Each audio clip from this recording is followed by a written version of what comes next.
Les comités d'entreprise sont une spécificité française créée en 1945. La loi travail de 2017 a regroupé les instances existantes, CE, CHSCT, DUP, en une seule et même instance, le Comité social et économique, CSE.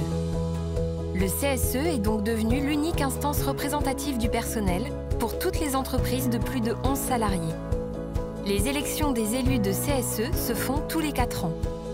L'élu de CSE protège et assure le bien-être des salariés qu'il représente. Il a 2 missions principales, un rôle économique et la gestion des activités sociales et culturelles. C'est un acteur clé, décideur et prescripteur en termes de choix de fournisseurs. Il exerce ses missions pendant son temps de travail, pendant des heures de délégation. Depuis le passage au CSE, les élus sont majoritairement des femmes, à 56%, et leur âge moyen a diminué. Ils ont des besoins variés et multiples sur différents secteurs d'activité. 2 profils d'élus se distinguent, le protecteur des droits des salariés et l'animateur de la communauté de salariés.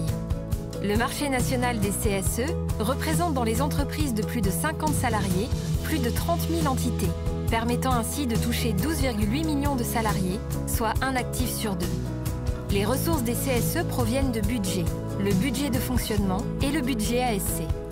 100% des CSE ont un budget de fonctionnement, 80% ont un budget pour les activités sociales et culturelles, ASC. Son montant est fixé par accord avec la direction.